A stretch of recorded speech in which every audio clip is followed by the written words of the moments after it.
असदुद्दीन ओवैसी साहब का नुमाइंदा अख्तर उल ईमान साहब, इंजीनियर आफ्ताब साहब है। दोस्तों, अपनी क़यादत को खड़ा करना है। मिथिलांचल बहुत ही तालीम याफ्ता सरजमी है। अस्सलामु अलैकुम व रहमतुल्लाहि व बरकातुहू।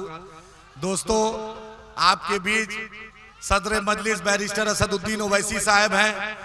आपके बीच बिहार की आन बान शान हमारे रियासती सदर जनाब अख्तर उल ईमान साहब हैं।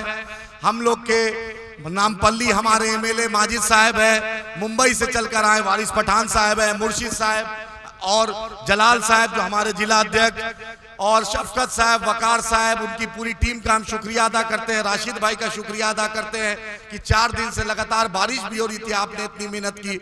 छोटा भाई फैसल साहब का, मुबारक साहब का, रूहानी साहब का, जेके भाई का, अरफात भाई का, तमाम जो मजलिस के जिम्मेदार हैं, जो 2017-18 से आपने जो मजलिस की नींव रखी, हम तहे दिल से आपका शुक्रगुजार।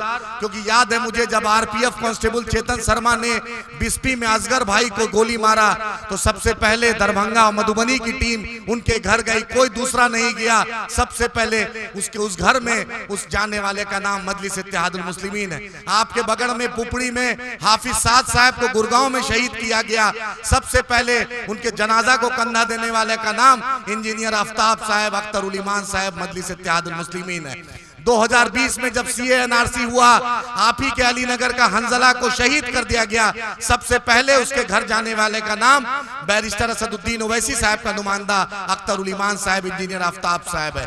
दोस्तों, अपनी क़यादत को खड़ा करना है।